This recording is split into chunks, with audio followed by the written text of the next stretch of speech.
ప్రకాశం జిల్లా పెద్దదోర్నాలలో జరిగిన Sriranga multi speciality ఆసుపత్రి ప్రారంభోత్సవం సందర్భంగా ప్రముఖ ధార్మిక ప్రముఖులు శ్రీ రాధా మనోహర్ దాస్ పట్టణాన్ని సందర్శించారు. ఈ సందర్భంగా వారు శ్రీ వాసవి కన్యకా పరమేశ్వరి అమ్మవారి ఆలయాన్ని దర్శించి హిందూ సనాతన ధర్మంపై విశేష సందేశాన్ని అందించారు. ఆలయంలో జరిగిన సభలో ఆయన మాట్లాడుతూ, ఇది హిందూ ధర్మాన్ని కాపాడుకోవాల్సిన అత్యంత కీలకమైన కాలం. మనం ఒక్కొక్కరిగా కాకుండా సమిష్టిగా ముందుకు రావాలి. సనాతన ధర్మాన్ని పరిరక్షించుకోవడం మనందరి బాధ్యత అని స్పష్టం చేశారు. హిందుత్వ పరిరక్షణ, ఆచార సాంప్రదాయాల నిలుపుదల కోసం ప్రతి హిందువు చురుకైన పాత్ర పోషించాలన్నారు. ఈ కార్యక్రమంలో పట్టణ ప్రముఖులు, భక్తులు పెద్ద ఎత్తున పాల్గొన్నారు. వారితో రాధా మనోహర్ దాస్ ప్రత్యక్షంగా సంభాషిస్తూ ధర్మ పరిరక్షణ, విలువల సంరక్షణ వంటి అంశాలపై చర్చించారు. ఆయన సందేశం స్థానిక ప్రజల్లో మంచి ప్రేరణను కలిగించింది. పెద్దదోర్నలలోని ప్రజలు, ధార్మిక కార్యకర్తలు రాధా మనోహర్ దాస్ కి కృతజ్ఞతలు తెలియజేస్తూ ఇలాంటి కార్యక్రమాలు తరచూ జరగాలని ఆకాంక్షించారు.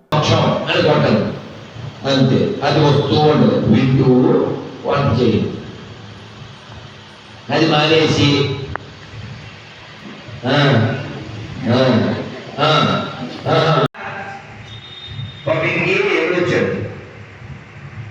ఎవరైతే ఏం సార్ మా ఇంటికి వచ్చారు అన్నాడు.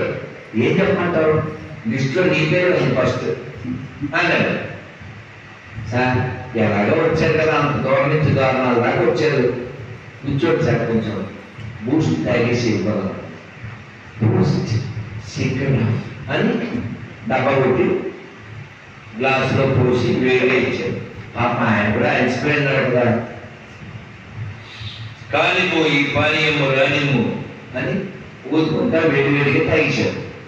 ఈ ఎక్కడ మామూలు ఎత్తలు కాదు కదా, అందులో ఎదురు వెళ్ళిపోయాడు. ఎవరంటే పని ఉంటాడు, అది పని ఉంటాడు, అది వెళ్ళిపోయాడు. ఈ నిద్ర మాత్రలు అవి ఉంటాయి కదా, వెళ్ళిపోయాడు. ఎప్పుడు బాగా నిద్రపోయాడు, 5-6 గంటలు నిద్రపోయి లేచాడు. ఏమి ఆ పానీయము మాలో ఉన్న మగతలో నిద్రను తొలగించింది, మాకు మళ్ళీ తీరినది. ఎంత ఉపకారం చేసింది, నీకు ఒక ఉపకారం చేయాలనుకుంటున్నాను. I want to do a favour to you అన్నాడు. సార్ చెప్పండి సార్. ఈ పడుకున్నప్పుడు ఎదవ లిస్టు కొట్టేసి పైన ఆయన పేరు చదవాల్సింది. ఎవరైనా ఈయన కింద నుంచి లిస్టు మొదలెడదామనుకున్నాడు, కానీ ఎదవ ఏం చేశాడు? ఎవరొచ్చాడు? ఎవరైతే ఏం సార్ మా ఇంటికి వచ్చారు అన్నాడు. ఏం చెప్పమంటారు? లిస్టులో నీ పేరు అది ఫస్ట్ అన్నాడు. సార్ ఎలాగో వచ్చారు కదా, అంత దూరం నుంచి దారుణాల దాకా వచ్చారు, కూర్చోండి సార్, కొంచెం బూస్ట్ తాగేసి ఇవ్వగలం, బూస్ట్ సీక్రెట్ అని డబ్బా కొట్టి గ్లాసులో పోసి వేడిగా ఇచ్చారు. పాప ఆయన కూడా అలసిపోయినాడు కదా, కానిము ఈ పానీయము రానిము అని ఊదుకుంటా వేడివేడిగా తాగించారు. ఈ ఎక్కడ మామూలు ఎత్తలు కాదు కదా, అందులో ఎదురు వెళ్ళిపోయాడు. ఎవరంటే పని ఉంటాడు, అది పని ఉంటాడు, అది వెళ్ళిపోయాడు. ఈ నిద్ర మాత్రలు అవి ఉంటాయి కదా, వెళ్ళిపోయాడు. ఎప్పుడు బాగా నిద్రపోయాడు, 5-6 గంటలు నిద్రపోయి లేచాడు. ఏమి ఆ పానీయము మాలో ఉన్న మగతలో నిద్రను తొలగించింది, మాకు మళ్ళీ తీరినది. ఎంత ఉపకారం చేసింది, నీకు ఒక ఉపకారం చేయాలనుకుంటున్నాను. I want to do a favour to you అన్నాడు. సార్ చెప్పండి సార్. మనం పెద్దదోర్నాల శ్రీశైలం ముఖద్వారం దగ్గర ఉన్నటువంటి ఈ గ్రామంలో అమ్మవారి శాలలో నాకు ఆనందం ఏమిటంటే, 13 సాయంత్రం అమ్మవారి శాల మార్కాపురం, 14 సాయంత్రం అమ్మవారి శాల ఎవరిది ఎర్రగొండపాలెం, 16 సాయంత్రం అమ్మవారి శాల అమ్మవారికి నేనంటే ఎంత ప్రేమో చూసారా. 4 రోజుల్లో 3 చోట్ల అమ్మవారి దగ్గర. నిన్న సాయంత్రం పాండురంగ స్వామి గుడి దగ్గర నన్ను గొంతు చించుకుని మిమ్మల్ని అరిచింది ఎందుకంటే, పిల్లల భవిష్యత్తు కోసం. వీడు ఏదో పెద్ద గొప్పోడు అవ్వాలని, ఆమె ఏదో పెద్ద గొప్పది అవ్వాలని, వాళ్ళు గొప్పోళ్ళు అవ్వాలని మీరు కష్టపడి ఏదో వ్యాపారం చేసి, ఉద్యోగం చేసి, కూలీ నాలీ చేసి రకరకాలుగా వాళ్ళని పెంచుతారు. కానీ వాళ్ళ ఒక స్థాయికి వచ్చిన తర్వాత దూరం అయిపోతే అది ఎంత ఘోరంగా ఉంటుంది. అలా అవ్వకుండా ఉండాలంటే ముందే వాళ్ళకి చెప్పాలి. మాతృదేవో భవ, పితృదేవో భవ, ఆచార్య దేవో భవ, అతిథి దేవో భవ. కాబట్టి సనాతన ధర్మాన్ని రక్షిస్తేనే భారతదేశం ఉంటుంది. అలాగే మనలో ఉండే వాళ్ళల్లో నాకు లాభం వస్తే ఏదైనా చేస్తాననేటువంటి దౌర్భాగ్య మనస్థితి నుంచి మనం మారాలి.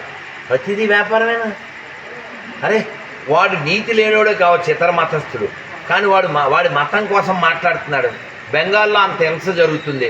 పెద్ద బామ్మర్దిని అడిగారు, నేనేం మాట్లాడతాను, నేనేమన్నా బెంగాల్కి అధికార ప్రతినిధినా? మరి పాలస్తీనాకి నువ్వు అధికార ప్రతినిధివేరా? నీకు పాలస్తీనా కూడా ఎందుకురా నీకు? నువ్వు నీ దేశంలో ఒక రాష్ట్రంలో జరుగుతున్న అన్యాయం గురించి మాట్లాడలేని లక్కోరు నీకు పాలస్తీనా కూడా ఎందుకో? అడిగేవాళ్ళు లేకనా?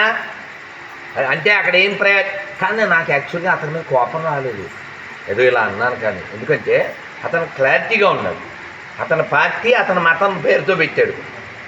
అతని మతం ఎక్కడైతే ఇబ్బందులు పడుతుందో దాని గురించి మాట్లాడతాడు. నువ్వు హిందువు కదా, నువ్వు మాట్లాడేవా? All eyes on Bengal Hindus status పెట్టావా? కోస్తున్నారు అక్కడ. కాబట్టి హిందువులారా, మనం బలంగా ఉంటేనే ఈ దేశం ఉంటుంది. అన్ని మతాలు సమానం అనేవాళ్ళు మీ తమ్ముడైనా అన్నయ్య అయినా సరే వాడికి వివరించి వాడికి అర్థమయ్యేలా చెప్పండి.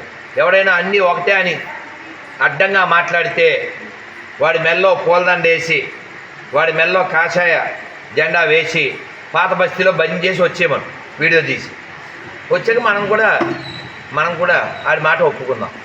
కాబట్టి ప్రమాదం బయట లేదండి. ఇంటి దొంగలతోనే సంభాజీని పట్టించింది ఇంటి దొంగలే, అల్లూరిని పట్టించింది ఇంటి దొంగలే. కాబట్టి ఈ దేశాన్ని బయట శత్రువు కంటే ఇంటి శత్రువుతోనే ప్రమాదం ఉంది.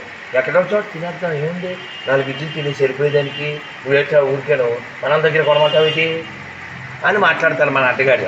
కాబట్టి ఇంటి దొంగల నుంచి దేశాన్ని రక్షించుకుందాం, ధర్మాన్ని కాపాడుకుందాం, మన పూర్వీకులు చేసిన త్యాగాలు వ్యర్థం కాకుండా కాపాడుకుందాం.